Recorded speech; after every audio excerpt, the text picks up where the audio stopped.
What's going on, y'all? Welcome to our YouTube channels. We're streaming in multiple locations. I'm Anthony Goods, and I'm joined with my guy, Benas, Matkevicius. I'm getting better every day, man. It's rolling off the Yes, tongue sir. now. It's starting to feel Yes, like sir. my own name. You know what I mean? Came a very natural, brother. Very Yeah, natural. didn't take long. Didn't take long, man. But yeah, from wherever you guys are watching, if you guys would please like, subscribe, and check out some of the content we have. Benes is a big time podcaster, and I'm just a lonely guy that likes to vlog. So I'm sure we can entertain you one way or another, man. But today we talking about life as a scout. In particular, we're going to talk about the pros, man. I think a lot of times in every job, every line of work, people talk about the negatives, but we're going to talk about the pros of being an NBA scout and scouting. As I think that a lot of this job is kind of secretive. It's a little bit of a mystery. I don't think a lot of people really know, what it entails. But yeah, we're gonna dig into this topic, man. So I guess we'll start with the meat and potatoes of our job and the travel, man.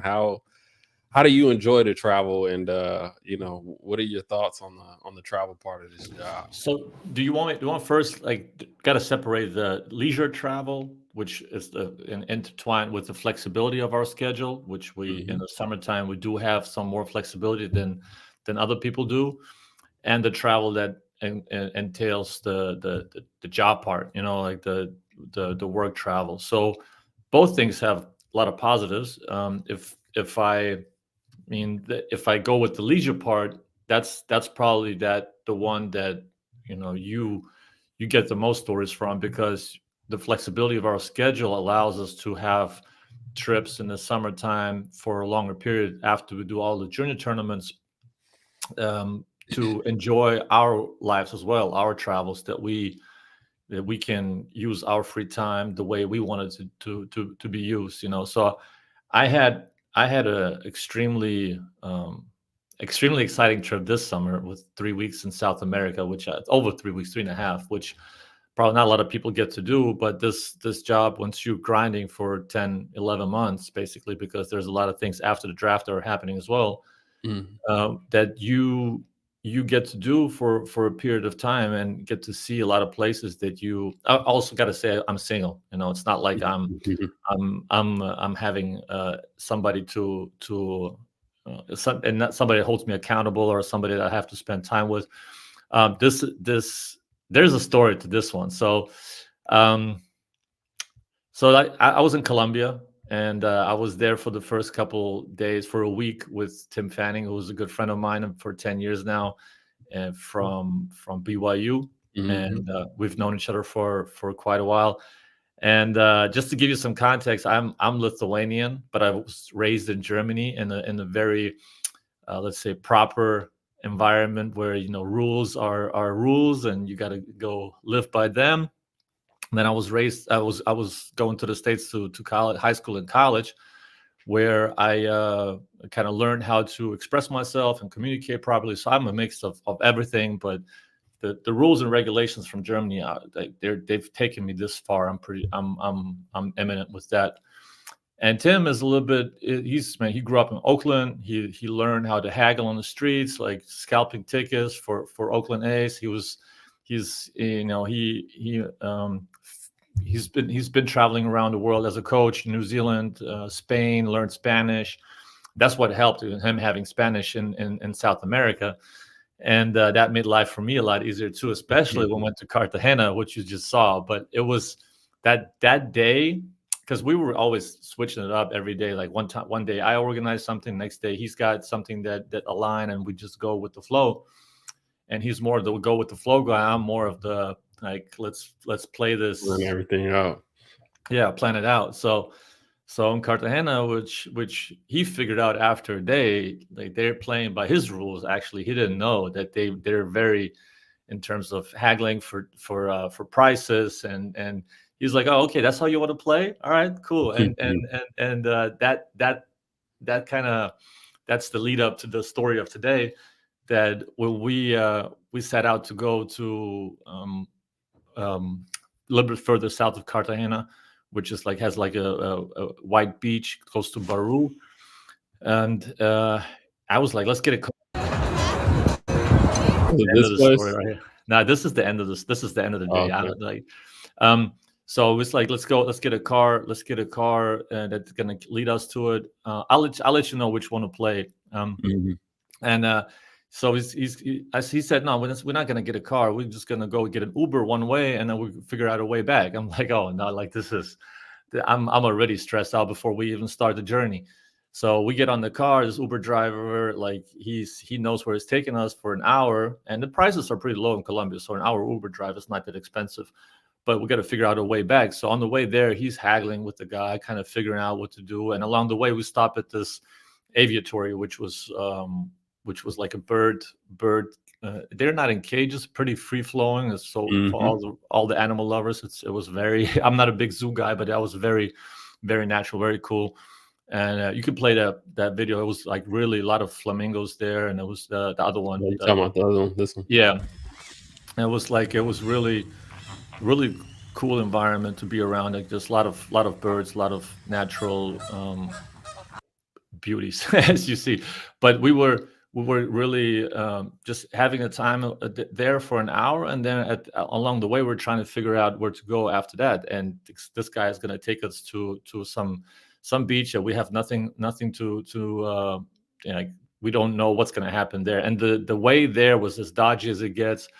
The guy, the car that was in front of us was they were stopping ahead of us, and there was guys coming up to the car in front of us. They were trying to haggle with them. The car was driving off. The guys were chasing that car, and those guys are coming up to our car. They started to talk to our driver, and then starting to kiss his hand.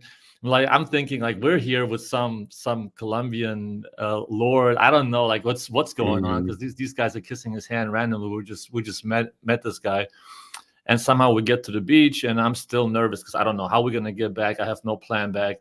We have a nice meal and on the beach, and along the way we still have to figure out how to get back. So we're trying to haggle our way if we should let the driver go back, pay him some sort of money just to have him not go empty, not to have him have an empty ride back. And meanwhile, Tim involves a third person that's gonna figure out a way for us to get back with a boat, but that boat is never guaranteed because they come in and out. Those speedboats, they come in and out, Right. and you just don't know. You just have to kind of find your way there. So we found a way, gave the driver some money, and he just drove back. It was all cool because Tim was speaking fluent Spanish, and he was all peaceful. And we were just chilling at the beach. I was nervous still, but I had my coffee. I was just kind of, all right, let's see where it goes to. And then I'm not a big chill on the beach guy, so after 2 hour and a half, 2 hours, like, I'm out. Like, you can stay, but let's maybe. He's like, I'm gonna go with you. It's pretty. It's enough. And we trying to find the third guy that had us organize that boat, but that boat ended up not being that boat that we're supposed to take. So as we were walking along the beach for 10 minutes, we're walking by like three boats, and Tim was like, oh, something's fishy over here. So he started just going off on a random boat that you just saw when you were clicked on the first one, and he just started haggling Mhm. with the driver for us to get on. And he's like, "All right, Benas, come on, hop on. We're going here." So I gave the guy a tip. We got on the boat, and we just ended up on this party boat that we had. Like, we were the only sober guys on there, and we were driving there. It was just like, it was something out of a movie where the day started off one way, and then we finish off with a day with the boat ride back. And then we went to this place that you just play with on the cafe, with the biggest, best sunset really that you can find in Cartagena.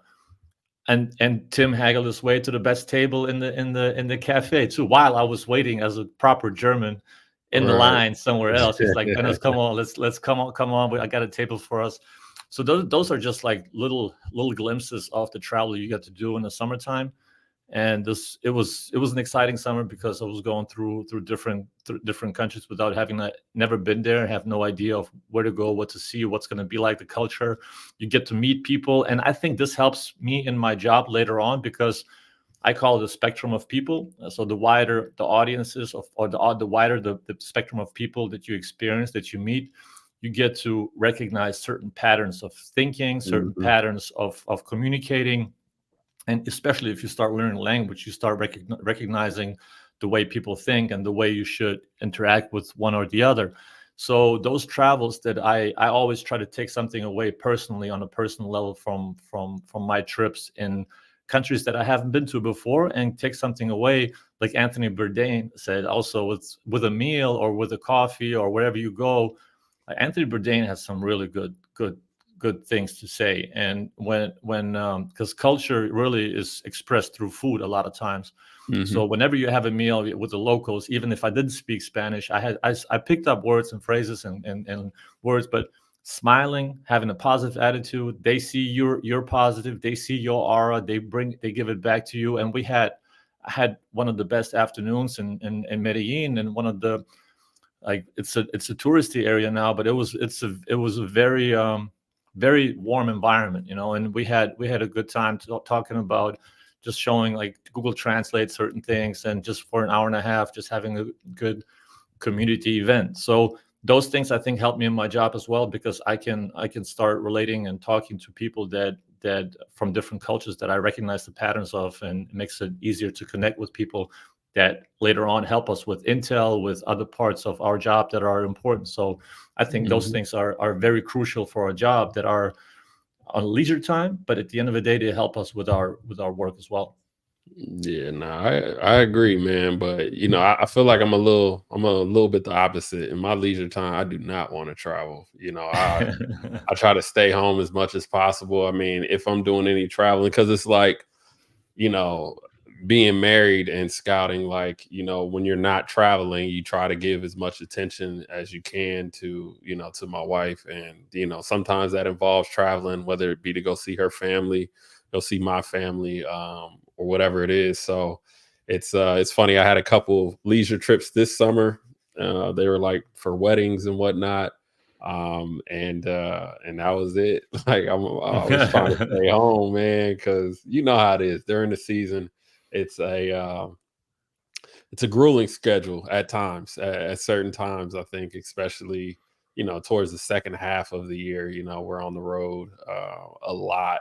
I got a question. Early, when you were scouting earlier in your career, do you feel like you traveled more, like for work? Did you schedule like more games than you do now, or do you think it's about the same?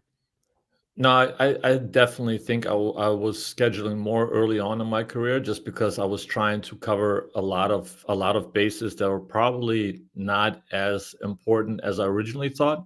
There's sometimes, like, sometimes you go into a game not expecting one thing and you get a completely different thing. But Hmm. also you always try to take something away. What did I learn in this game, right? So that you kind of, in hindsight, you're trying to understand what's the new thing I picked up here. But I think the older you get, the longer you do it, you're also more selective with it. I think after COVID also it changed, because we did a lot of video work.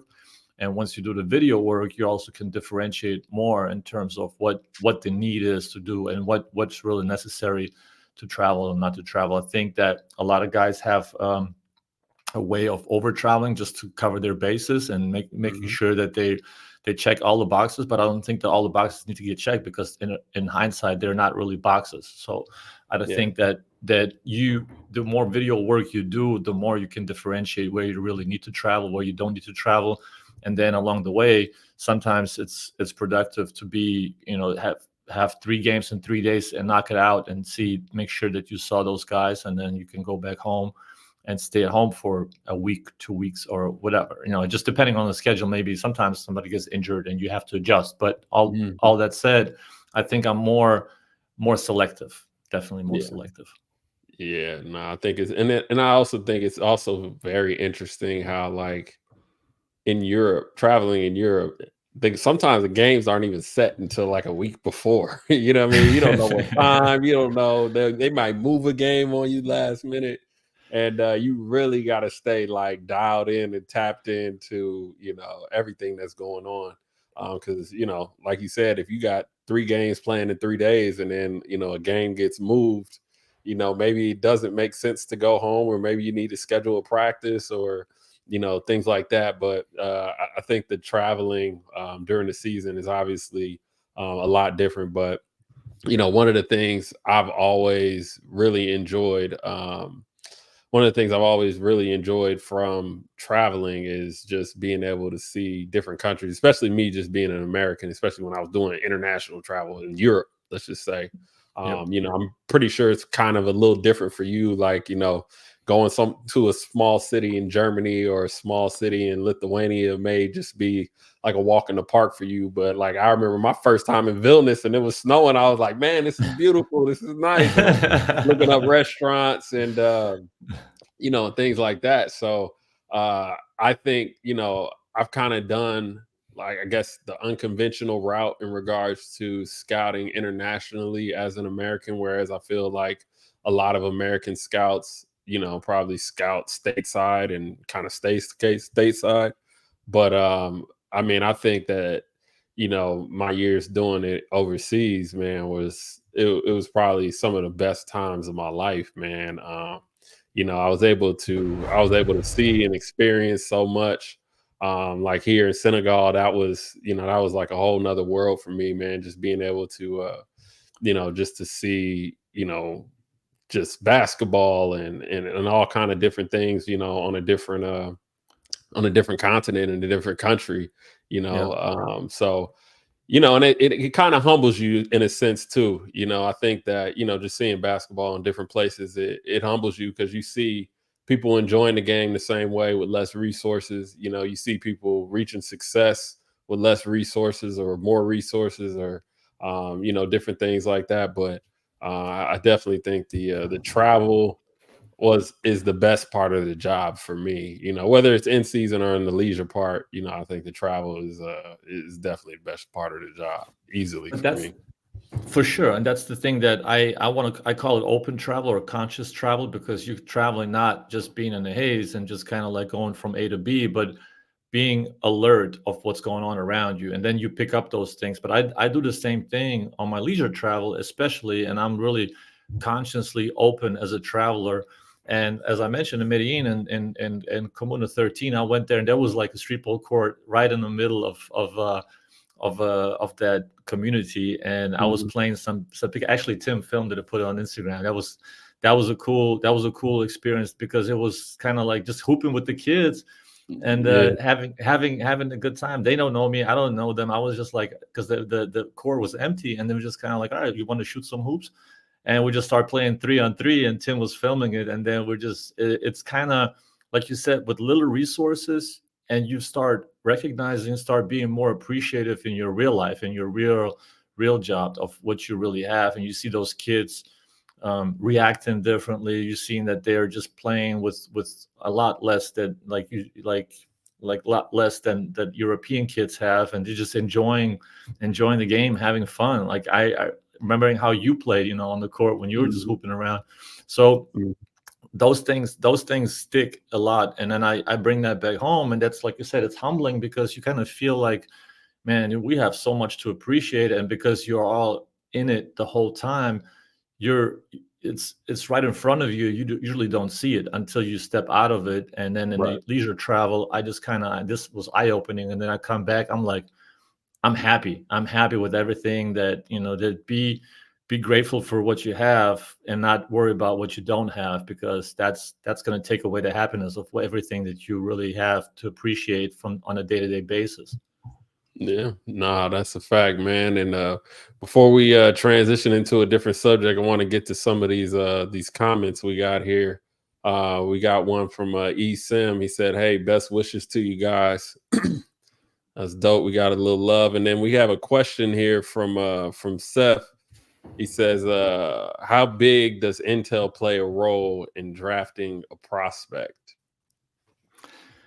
It's one of the roles that it plays. There's a lot of aspects of scouting that you have to incorporate, but Intel is definitely a big part of it. I mean, it's just like you have to really know of what you're getting yourself into, and what the player or the person is really about. It's a lot of things that are entail in that. So Intel is definitely a huge part of all those pieces that are intertwined.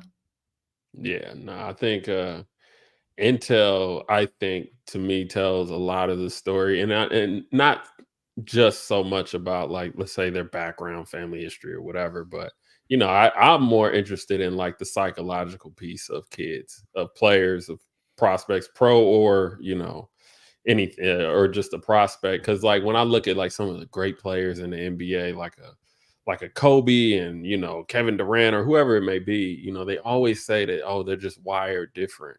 You know what I'm saying? And that to me is a mentality thing. Hmm. Kobe wasn't the most athletic player, what I mean, in the game. None of these guys were. But we look at Luca and Jokic, like they're just wired different. I just think that their brain just operates on a different level. So I kind of look at it like, just trying to find those guys that are, mentally strong or, just have something a little different about them and the way that they work. Because I think the mental toughness part of the game is huge too. Because I think the NBA is humbling. I think it takes your confidence, especially when you're young and trying to find your way on a team. Just it's pro basketball in general, man. Like you get into certain situations where you're not the man.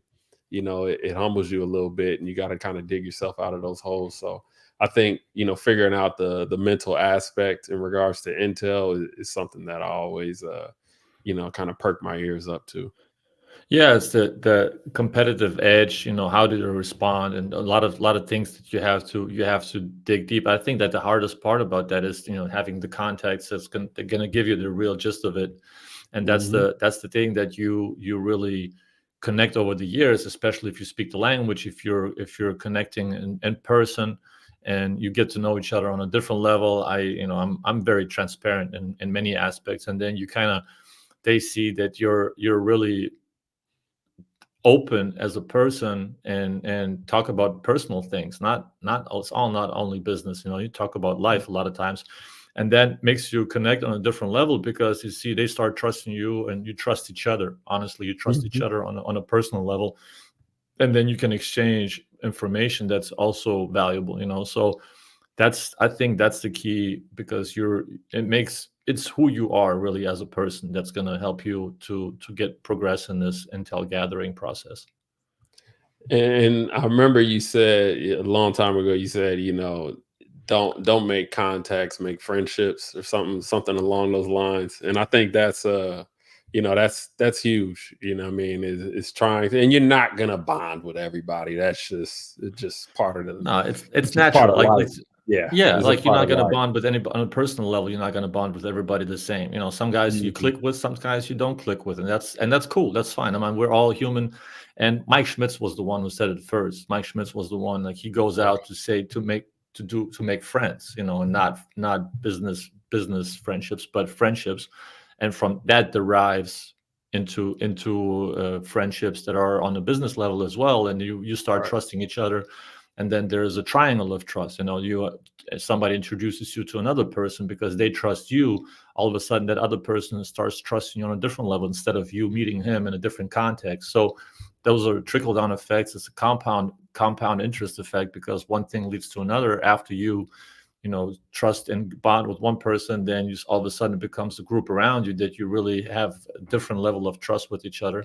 And trust is a big thing, and it it takes a while to build that up. It's one thing that also, like an image. Like, I'm not trying to build an image. It's just that you build it inadvertently, because you are who you are, and all of a sudden that's who you are as a person, and as a profession, that's how you're being perceived. But it takes one bad move to really put everything, like, splashed into pieces. It's really easy to tear it apart. It's really hard to build it. So it takes a while, but as long as you're consistent and you're honest to yourself, the community picks it up and they see that you're an honest person. It's going to be a mutual trust along the way, and you have to make sure that if you are who you are, that you're going to play by those same rules all the time, and not mess up along the way, because it's going to take a long time to rebuild it. No, that's a fact. That's a fact, man. And well, yeah, man. Let's get back on the schedule, back on the topic at hand. But yeah, I want to talk about the probably the most valuable part of our job, in my opinion, is the schedule flexibility. I think that this is what kind of separates our job from most. most jobs. I mean, I think pretty much almost every other job in basketball outside of probably being an agent. I think you're kind of tied to something. Coaches and players are tied to that gym and practice schedule and things like that. Upper management is kind of tied to the office and kind of the practice schedule and game schedule. Whereas as scouts, we do have the freedom to set our schedules. And there are some games where, yeah, you probably can't miss or shouldn't miss, but at the same time, like, you don't necessarily have to miss your mother's birthday. If Yeah. what I mean, you don't want to miss your mother's birthday. Like, there are things you can kind of move around and do what you will. So I think that's the schedule flexibility is something that I think is amazing as a scout, especially once you get older. You know what I mean? It's dope, man, to Yeah, because that's as you get older, you got so many other things going on. for sure. And that's the one thing that you, as a former player, me, when I didn't play a whole lot in the at a higher level, but I was coaching at a high level, and I was always, you're tied to the schedule 10 months basically. You're done, like you're locked in, and there's maybe for Christmas 2 days off, or maybe there's something that maybe towards the end of the season, when I played in the lower division, we had one game a week. So that, like, there was two days off towards the end of the season, just to clear your mind, because you get mentally fatigued towards the end of the season. So the mental fatigue drags on. And in this job, there is a lot more ability or flexibility to adjust that. And when you're running low on battery, you stay at home, you do the video work from home, you do other things that you're trying to, like you said, birthdays, or the sacrifice for coaches and players that are tied to the season there, it's real. And the Mhm. families tell the story. Like, if you ask the wives, or the partners, is how much they don't see each other, how they have to adjust all the time, of how much time they spend, and players get to spend a little bit more time because they don't have to stay in the gym to analyze the games, to have Yeah. the discussions as coaches do. So they go back home and spend some time with the family to balance it off. But there's no private trips, along the way. There's Mhm. only, like, home, maybe a restaurant in the city, and then sometimes I think some teams also allow on some trips the partners to come on a trip. If they fly with a charter. But other than that, our job has way more flexibility in that aspect, where you can move the schedule around. You see, if and that, like, going back to what you asked me earlier, like, you see, do I have to travel there? I already saw him. That you're being more selective with everything that's going on. And if there's a birthday of your best friend in town, you can move it around, and you can see that there's the game that the player you want to catch, you plays in 2 weeks there and there, or whatever. There's it's a lot more looser. And I'm very fortunate to work with an organization with people who are flexible and who are very human and down to earth in terms of that. And they're very family first oriented, people first Mhm. oriented. And that's, I think, that leads to you being comfortable making those decisions, and not really being anxious about not traveling somewhere. Because I think a lot of scouts also have this anxiety of, if I don't travel, then I don't see him, then I'm not going to catch him late. Like, there's this Mhm. anxiety factor exists. I've seen it, Yeah. and that's really something you have to. I see some people fight with. Yeah. No, I think that the worst thing in this job on earth is when you fly to see a kid and he gets hurt in the morning shoot around, or he's sick, or he just doesn't play. He just gets a DMP, and you're just like, why am I here? That's the worst. I think that's probably, the worst of the experiences, is not being able to see a player that, you really wanted to see. Especially after you done took the flight and went through security and all that other stuff, man. It's There, part of the game though, man. You gotta charge it to the game. there was one part where I that was like 8 years ago, early on in my scouting career. One of my first, still, like, figuring out, oh, this guy, I have to see in Bosnia. And I was like, never been to Bosnia, I have to go there. Mhm. And I found a person that I was in touch with, and that had to guide me, and kind of tell me where to go, get me the ticket, and tell me which hotel to stay at. And it was cool. I met up with him, talked with him the whole time, and he's in tune with the team. And talked with him in this hotel for a coffee. And the whole room is full of smoke. Everybody's smoking in there. It's like, all right, this man, it's kind of like a smokehouse here, but that's cool. Like I can fight through that. And I get to the gym, and the kid is not dressed. He's on the baseline, uh, chilling, and I'm like, are you serious? Like all this time, all this travel, all this. When did you know? When did you not know? Did he? Maybe he didn't know. I don't know. But that was kind of like this. This You is invest all that time in. yeah. So Oh, yeah, I it's went away only kind of bummed out. Luckily, there was another kid that was playing there. That was kind of right. like, okay, it's worth seeing him too, but not the Oh, main kid. somebody getting written up. If I'm in there, somebody getting written up. It might be all negative, but somebody getting written up. Something's going in the database. Yeah, yeah. Nah, that's But hilarious. those are more the negative parts of it. Like we're Yeah. like if we talk, we're still. I look at it this way: it's still an experience. It's still a Oh, yeah, pro. yeah, Like nah, for it's still an sure. I mean, experience. nah, that's a fact, man. And it's I mean, sometimes I sit back and I think about it like, and I'm like, all right, what is my job? Like I literally travel, watch basketball, I write my opinions about it, and then I go to dinner with people. You know what I mean? It's like, damn, like, is this a dream? Like, I didn't know that Yeah, this like existed, but it really is a beautiful thing, man. And it's something I always try to keep into perspective, especially, when things are hard or, you're tired or whatever it is. It's just like, yo, this job is really amazing. But yeah. It's like we're fortunate to be still in basketball, even though our career is finished. In terms of mhm, playing, in terms of like coaching. I don't know, like coaching.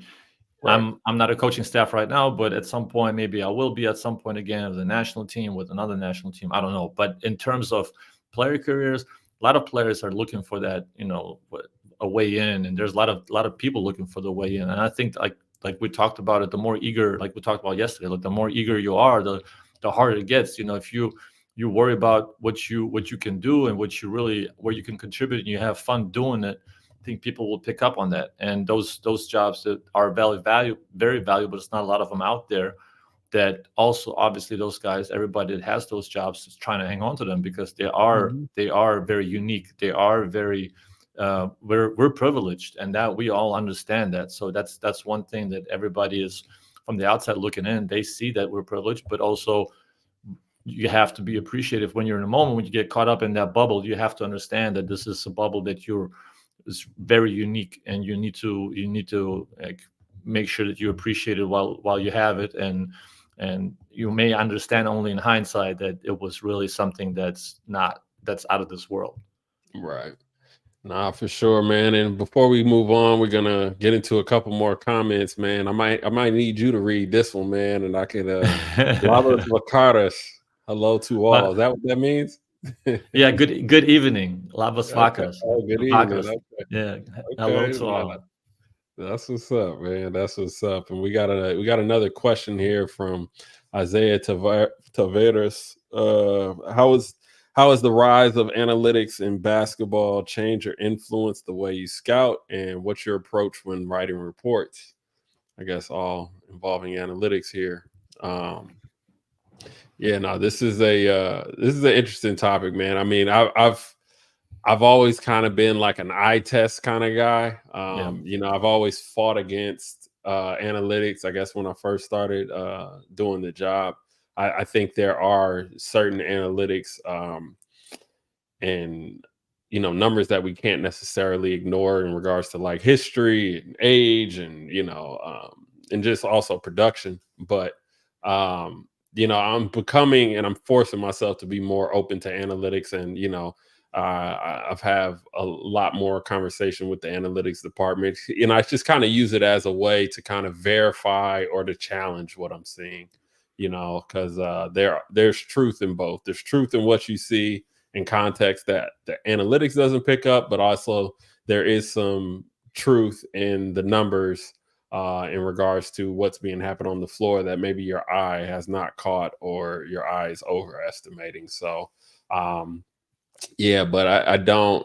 I wouldn't say I include too many, analytic numbers in my reports, but I do look at, the some of the analytic numbers, over the How many course of the year. as a player, how much did you look at the stat sheet, not looking at like how much you like were you cognizant of how much you scored all the time? Or was that something that you were really I would keep a paying count attention in to? my head. I would keep a count in my head. I was also I remember I you was telling the story of that 3-point shot when your percentage shot for a certain point, like oh you yeah, stepping I was just stepping on about to that say, line. like, I knew my percentages by heart. you I knew stepping my on that percentages you by stepping on heart. that Like, line.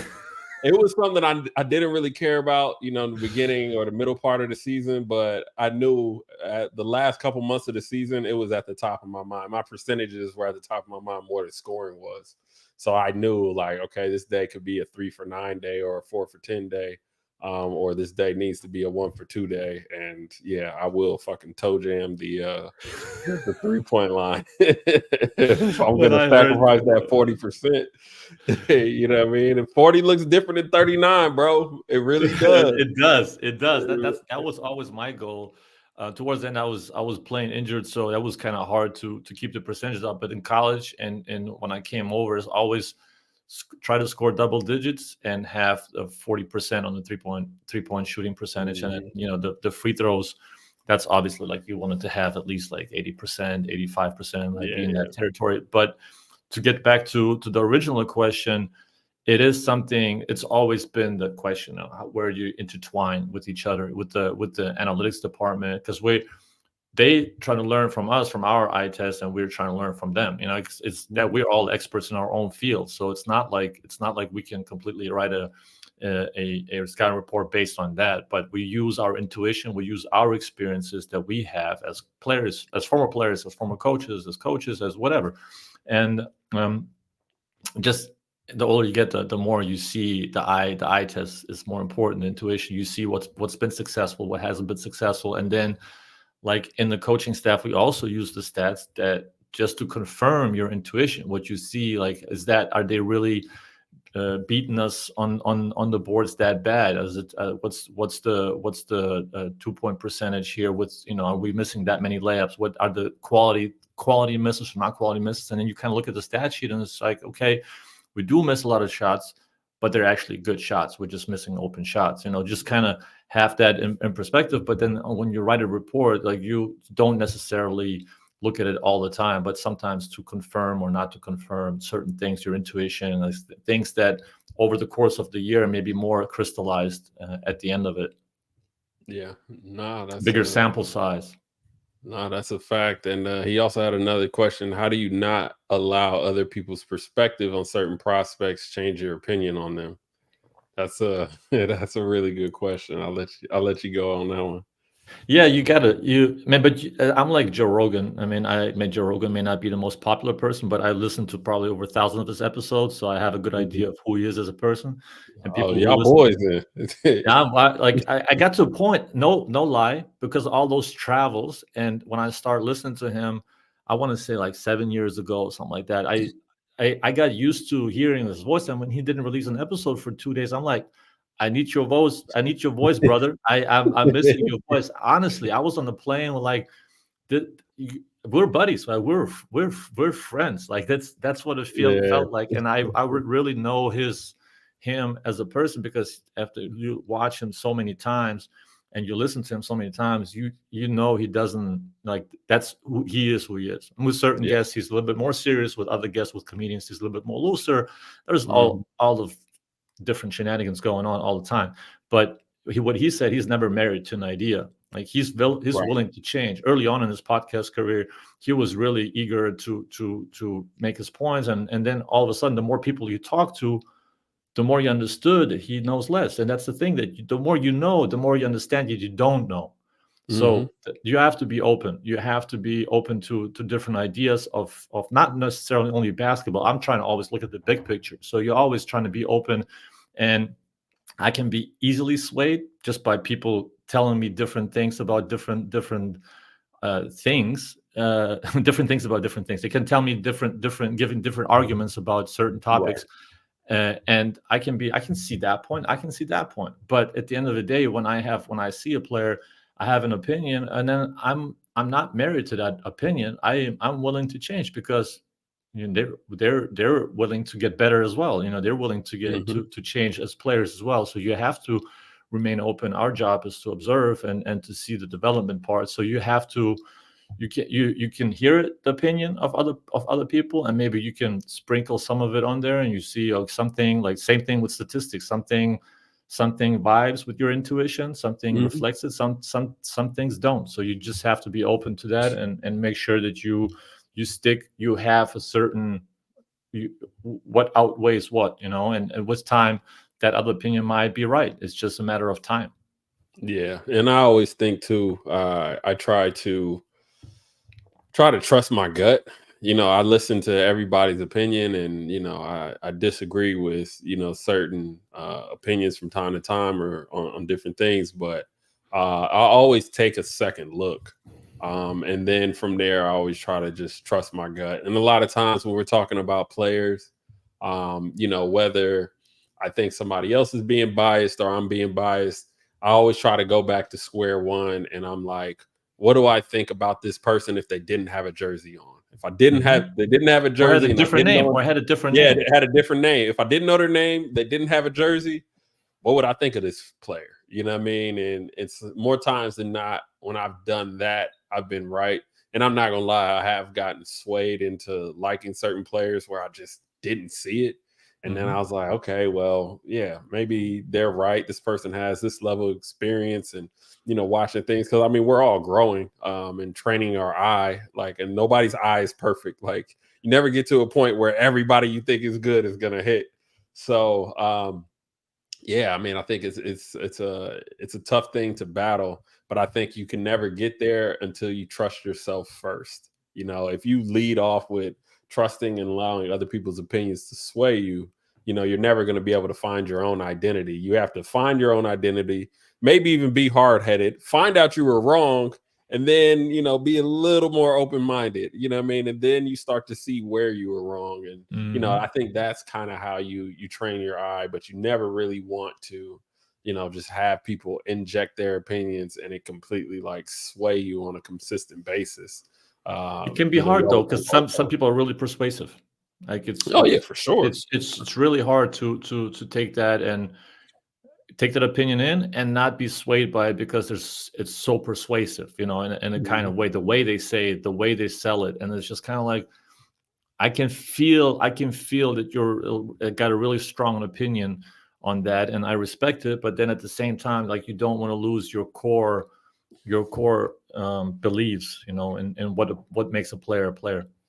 Yeah, nah, that's a great point. Couldn't have said that better, man. But moving on. This is probably one of my favorite subjects, but what are some of the best basketball atmospheres you've experienced? Ooh, I'm coming just from the NBA Finals, brother. There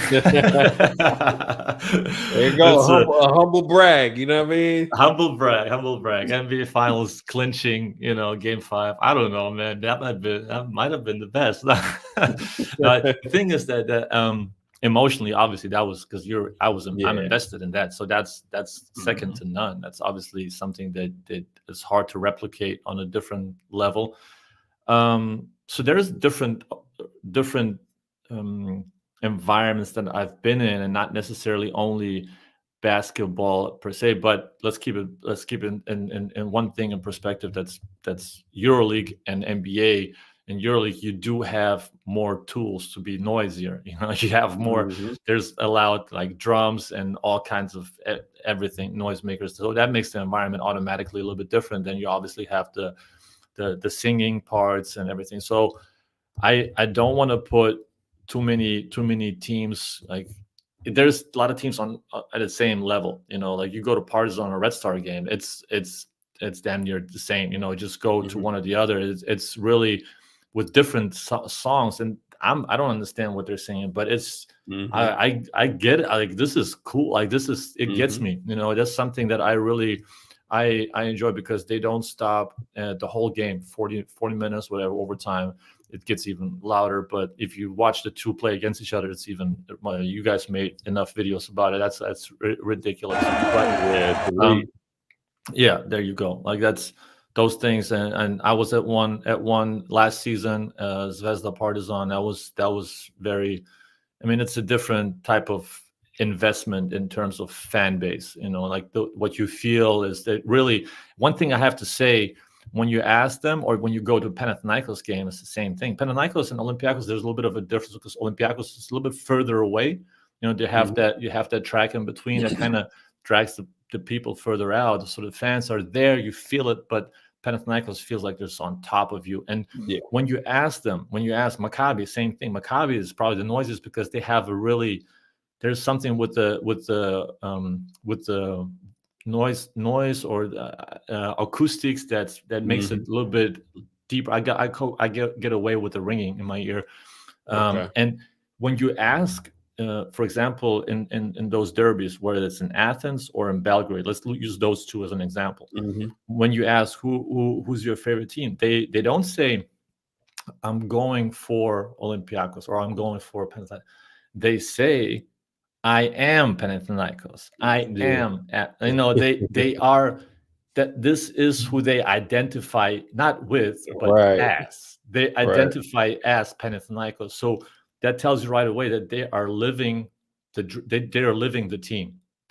So when you go there and it's really personal and you feel it that they are very invested in it. It's a different level of passion and investment in their team. So those teams, the Athens, the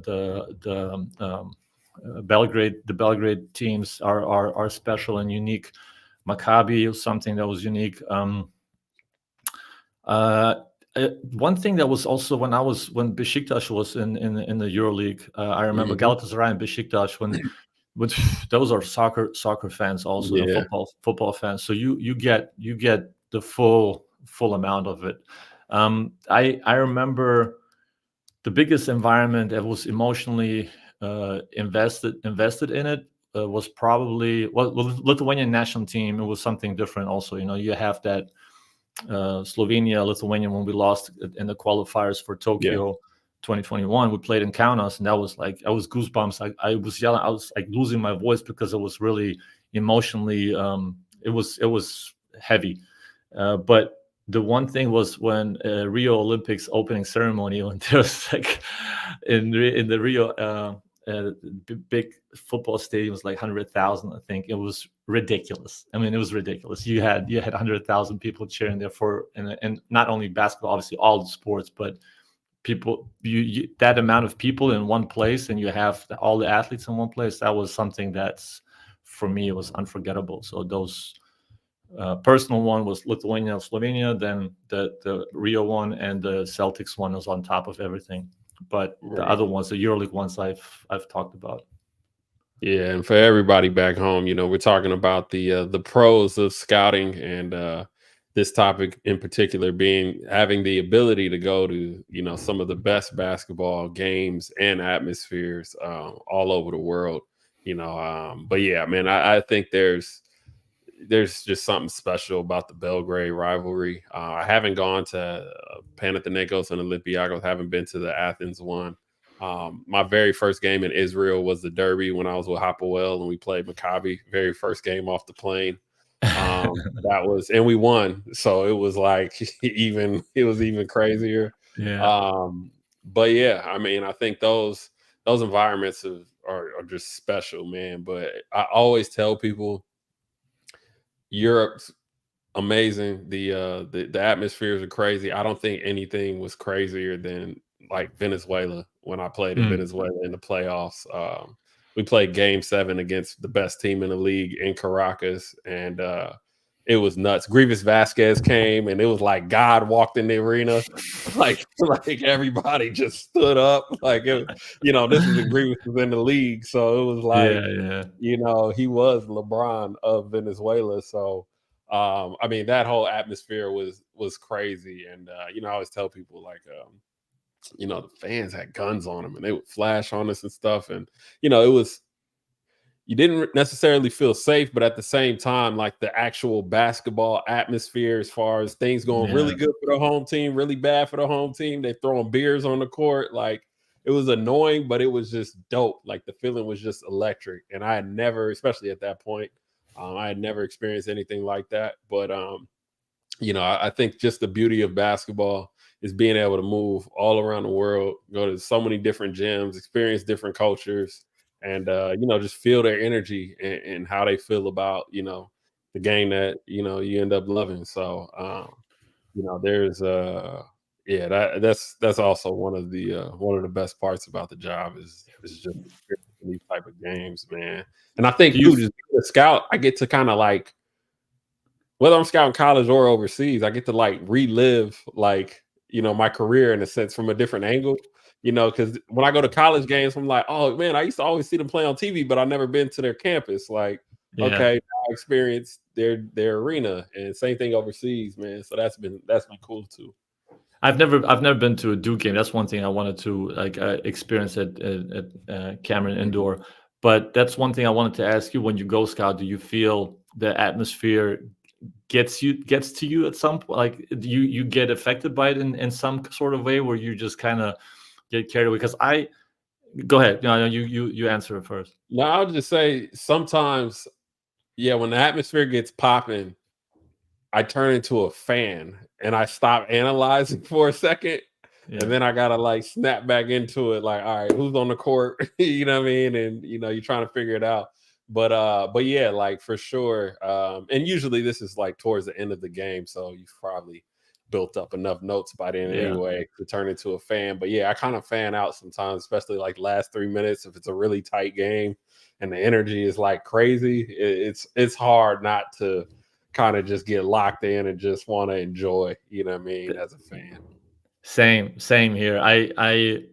What the atmosphere gets going throughout the game, like everybody's going crazy, and I'm just kind of stone faced, and not just that, just locked in on certain things and not really getting Mhm. affected by it, and you just have this crazy runs here and there, and the crowd goes crazy, and you feel it, but it's kind of like I've seen that enough. It's just kind of it's not that unique. So you let them do the thing, but then like you said, at the end of the game sometimes game gets crazy. Even junior games get crazy, and you're just like, Mhm. "This is fun." I'm just watching. This is cool. This is absolutely cool. And you that's why you love the game, and you kind of become them. You become the game. You are in it, and it's not like you're cheering for one team or the other. It's just cool things are happening, and you just kind of want Mhm. to observe everything, absorb it, and then just have a cool memory from that.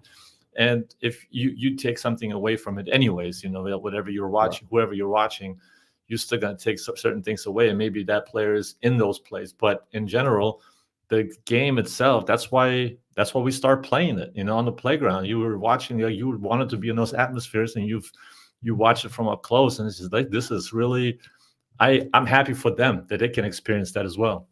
Yeah. Nah, for sure, man. It's really dope. But yeah, I want to make sure we get to all of these comments for everybody that took time. So let's say okay, we got another question from Seth. What are 3 to 4 main things you look for on and off the court when scouting a prospect you've never seen or you're relatively new to?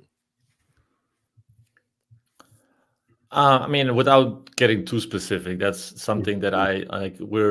We're still like having our jobs, but then like Mhm. mainly, um, you do look at the physical tools. Obviously, like those are Mhm. the like that's the foundation. I think that everything is built on, and you try to observe, the basketball skills. What can you do? What can you not do? What things are certain have to work on? Like just things that are sticking out to you more than other things, and from your experience that you feel like at that age maybe a kid should already have in their pocket, and then Right. sometimes a very left hand dominant player, like those certain things that are standing out that you have to note down, and then you check up later on to see if he's improved or not. Yeah, I think one of the main things is if I'm relatively new to seeing somebody, I think I always check for the like you said, the physical attributes, size and length and stuff, and then speed, just speed and the how they deal with contact. I feel like I can pick up on a lot of things on video, but I think that you get fooled a little bit with the athleticism and the physicality of players. and the size of players on video as opposed to live. So, usually when I'm new, obviously you're going to pick up the skill things. I mean, you can watch on video, you can watch somebody live and tell if they can dribble at a ball or not. Sometimes you can tell if they can shoot, but I think the physical attributes are things that I normally try to pick up on, as quick as possible if I'm watching somebody in person. Yep. I think that's especially somebody I'm unfamiliar with. And he also had another question. I think this is an interesting one because I'm not sure that there are differences, but it's kind of a broad subject. But what is the biggest difference between an American big and a European big, American guard and European guard? I mean, like athleticism versus skill, like that the Mhm. development in Europe is a little bit different in terms of skill development, and understanding of the game is different because you always see, whether your rookie comes over to Europe, you can see still him adjusting to the European game and the way it's Mhm. being played, the rhythm of the game, and it's not so much one-on-one based. So certain things stand out, and it doesn't matter if position or not. It just American versus European. And at a young age in Europe, there is a lot of development happening that are also knowledge based, and reading, driving, kick, because it's so even, in terms of athleticism. It's pretty much even on a lower level. In the US, it might be even at the higher athletic level. In Mhm. Europe, it's more even on a lower athletic level. So they have to find a way of playing against each other, amongst each other. And I think that when one goes to another, then you see it really stand out, certain strengths and weaknesses. But I think those are the things that stand out in the beginning.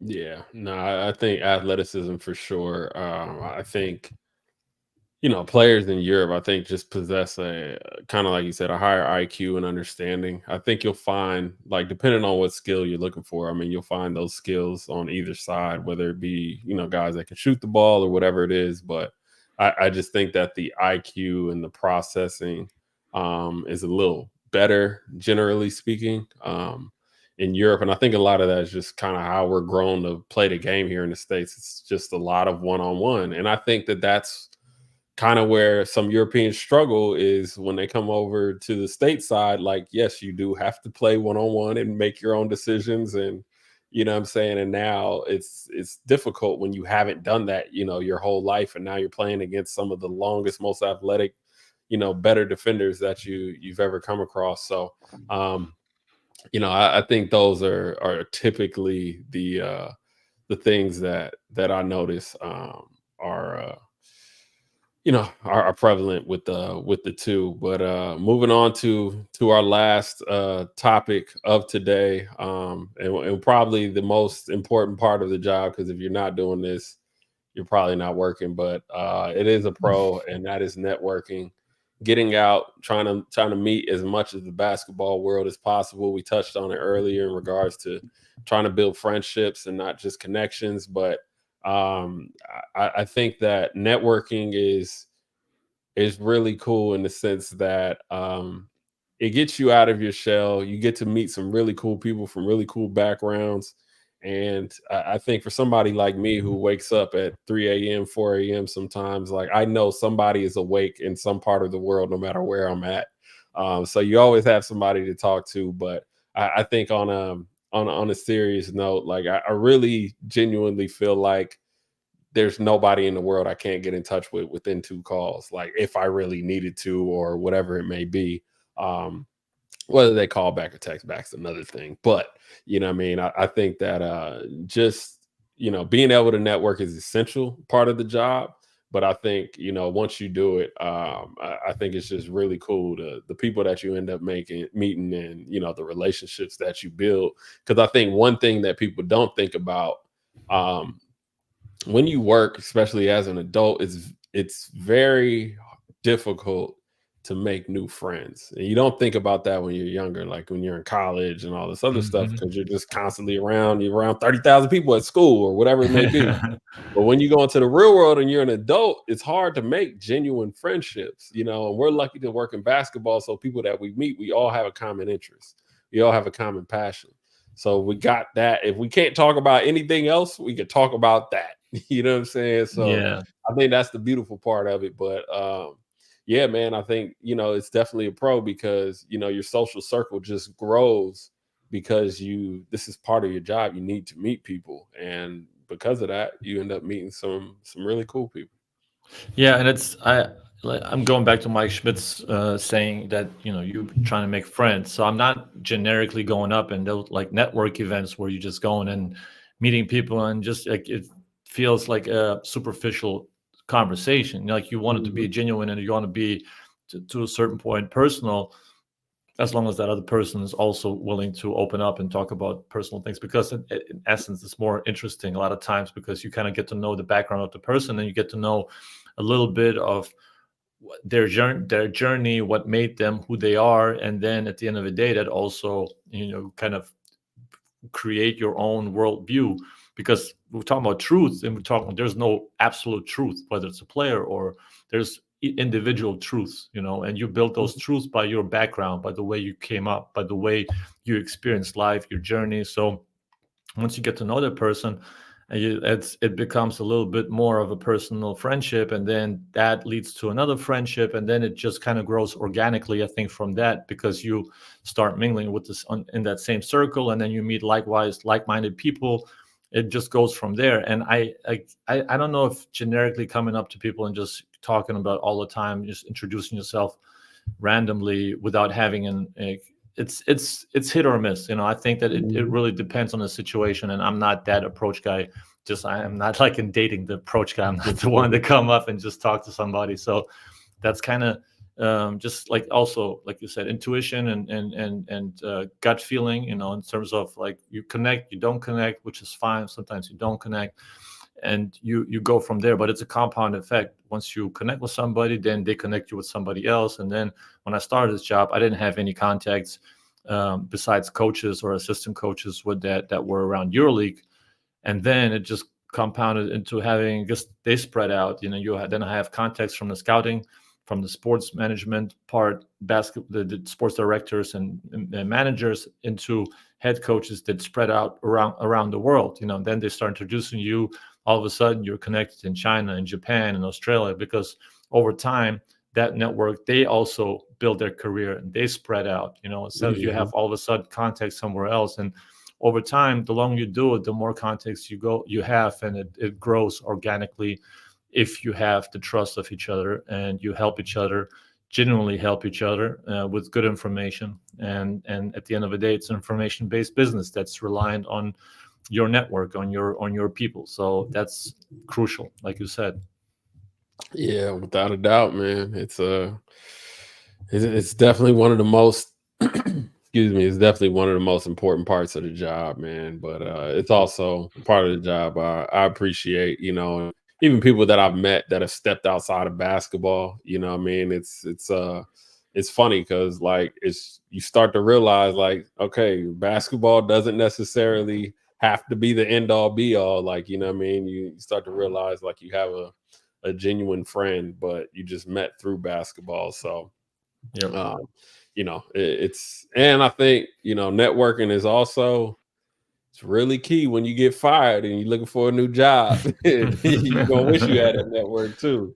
You know what I Yeah. mean? In regards to helping you out, to find a new situation, you know what I mean? But yeah, That's I've street been fortunate not to be in that situation. That's something that I also value and cherish very much so, you're because an I NBA see champ. Of course not. Of course not. The champs stay employed. The champs stay it's employed, man. not a given, not a given, but it's something Yeah. I never, you never take it for granted. But that's the thing that I see in Vegas. When people are networking and Yeah. getting to know each other and looking for jobs and trying to stay in a loop and trying to meet people, and It's a it's hustle. tough.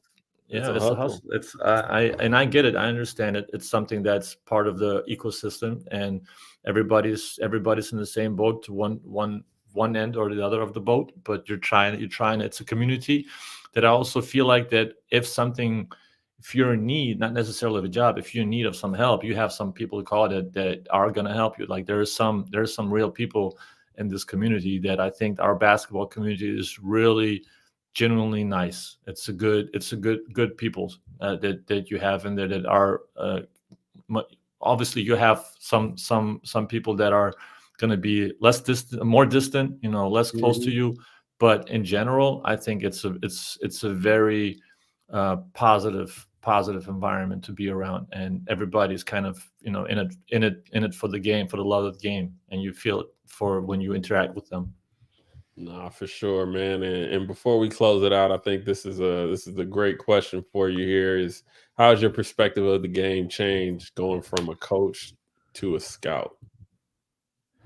It has changed, definitely, because I started. When you as a coach, my headphones just ran out of battery. My when you- as a coach, when you look at players, I was looking at more of the tactical things. You look at it as from a team perspective, and how they play within a team, what their role is on the team, like stretch four, how important the stretch four is in Europe, and how you're trying to cut them out, and how you're trying to make sure that they're not as involved as a decision maker, and just kind of in some teams it's more important than on other teams. So you're looking at it from a different angle, because you're looking at tactically of what they can do, and obviously you pick up their strengths. Some guard is really good at posting up, and you're trying to eliminate that. So you have the clear strengths there that are like prevalent for the team's success. And then when you start to scout players individually, and just then you start looking at the upside, you start looking at what things that they could improve on, what are some things that they could even with age maybe spread the floor a little bit better, and certain things that they can still have going. It's not imminent, as a coach it's imminent, something that they do now, and you're trying to stop, and you're trying to kind of cut out. And as a scout, you're kind of looking at it, it's like, how can they flourish? If I'm looking at it from a sports director's perspective, how could they flourish in my system, and how can I open up their game even more? Maybe that player is locked up in that system, and he can open up in a different system a lot better than he has shown under that particular coach, or in that particular system he's just being utilized one particular way, and he has much more to offer. So you're looking at it from a different angle, and the coaching staff versus on a scouting staff from the outside. Okay.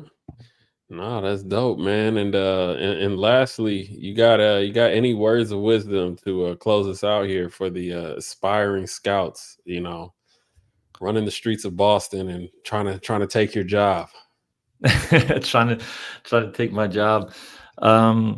It's like I said, like there's no one path. Like we talked about yesterday, there's no one path in this job. Like if you talk to everybody who's in this business, everybody has a different path, whether it's from a player, from a coach, from a journalist, from a scouting Mhm. service, and everybody found a different way. And mine, like you put yourself in position, and like I talked about uh, Jerry Seinfeld, like going back to his commencement speech. Don't worry about making the money and getting the best job that you can get. Worry about having a fun job, having a fun environment, having fun on a day-to-day basis, being good at what you do right now, and people from the outside will pick it up, and they will see that you have the sparkle in your eyes, that you really enjoy what you're doing, and you're not just doing it for the money part, but you really love the game. You love it for what it is, and for Mhm. what you're doing. And I think that shows a lot more when you're not trying to get a job. It's like, again, dating advice that I should take. Like, it's like, don't be eager to chase. Like if people Mhm. figure out if you're eager, they see that you're like desperate maybe, and then that's kind of off-putting. Like people are really seeing that you wanted to, but also at the same time, there's a lot of options there out there, and there's a lot of people that want those jobs, and people who are generally worried about doing the best job they can at the moment they do it, at the moment that the job that they're doing. Because at the time when I got this job, I was not angling for it, I was not aiming for it. I was worried about coaching for at Tesca at that time, and then coaching for the national team in the summertime. And I was just focused on that. I stayed in touch with the people that were staying in touch with me from the NBA, and it was just kind of, at some point, if one thing led to another, I was genuinely just trying to be the best version of myself at that time, what I was trying to do with the jobs that I had. And then that led to another opening that led me to here. So it's something that you should not look too far ahead. Just worry about the now, and not worry about today, not tomorrow, basically, and enjoy what you do. I love it, man. I love it. Well, bro, man, it's been What's your advice?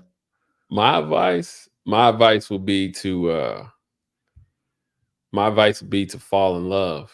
Like fall in love with the game. Fall in love with, whatever side of the game that you're on, like fall in love with it. And I think that like when you think about like falling in love, it's not I think it's very much a calculated process. Like it's not something that just happens. Like, yeah, it feels like it is, but nah, it requires focus. Like you need to focus on the good parts. You need to focus on the good things. Like if you look at like any couple or whatever it is, like neither one of them are perfect, but they're all choosing to see the good things in that person. And I think it's the same thing with your job. Like, we our brains are just naturally wired to think negatively, and I think that we got to put a little extra effort into, finding the positive things. And I think like, and it's kind of the purpose of this whole episode to talk about the pros and the good things of scouting, because we could talk about the negative things for 2 hours, 3 hours. We could talk about the positive things for 2 hours, 3 hours.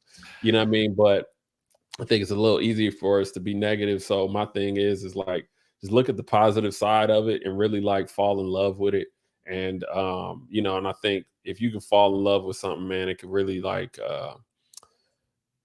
it could really just change your whole behavior and how you tackle, your everyday job. Um, Commitment. yeah, yeah, the commitment of it and things like that. Like, remember I was talking to my wife the other day. We were talking about like manifestation and all this other stuff, and I told her like I manifested you. You know what I'm saying? Like, I had in my head, this is the exact type of woman I want. This, that, and the third. And I wrote it down. I sealed it in a letter, and then when I met her, it was like it was exactly her. Like word for word. I read it to her. She's like, "Oh my God, this is me." That's And like, cool. so it's a dope story, but it was like, again, it was something that, I spent a lot of time. I was focused on it. Like I knew I wanted a partner, whatever it was. I knew exactly what I wanted. And I fell in love with the process of trying to find this person. I was a great dater. I was a professional dater. I fell in love with dating, like, you know what I'm saying? And it just so happened I ended up meeting the person and then like, okay, I'm gonna transition out of that life. But Well, you gave me that fell dating in love with advice the at some point. process. Yeah, like I was a professional dater. I had lists, notes. I was a scout. You know what I mean? Like I had lists, notes, intel on restaurants, like all of that. Parking's over here, appetizers are this much. I was a pro about it, but I had fell in love with the process. And so that's where I think that like, if you can love anything that you do, I think that you're gonna live probably a life of less stress, and that's all I thrive to have. Like life is gonna be stressful enough. If Hmm. I can find a way to eliminate some of the stress, even just a little bit of it, and if I can find a job that's gonna eliminate another 20-30% of that, I feel like I have no reason but to be happy every day. So I'll tell that's the you what I remember from you telling me, and we can finish on that note, is one thing we all look for in anything is, especially relationship and job as well, is peace and passion. that's right. Peace and passion. It's your words. So No, that's a fact. that's and that fits in every category, whether it's relationship, which we were talking about, and now about the job. Peace and passion. Have a peaceful environment around you that you can lets you work and you do your job right, and you're passionate about what you do. You're a lucky dude. No, that's a fact, man. And we'll end on that note. I appreciate everybody who from all over the world, whether it's morning, afternoon, or night, man. We appreciate y'all listening. Hopefully we shed some light on the profession as best as we could. And yeah, we'll see y'all the next time we come around, man. But we out. Benas, appreciate you as always. And Appreciate it. Appreciate you. yeah, we'll have to wrap on here, man. Especially after you get that ring, man. We need to see that thing. I need to see the championship ring. When is They ring only night? got the shirt. I When only is got the ring shirt. night? I'm going to ring night, but there's staff. There's a separation. I think that's going to Okay. happen. So the coaches and players get it first, and then I don't know. Like it's still up in the air. So Okay. I'm not too eager. I'm not desperate. And just it's cool. Like we're all It's good. coming. We're It's champs. coming. It's coming. It's It's coming. coming. Nah, I get it, man. All right, man. Well, we appreciate y'all. We'll catch y'all next time. All right. See you guys.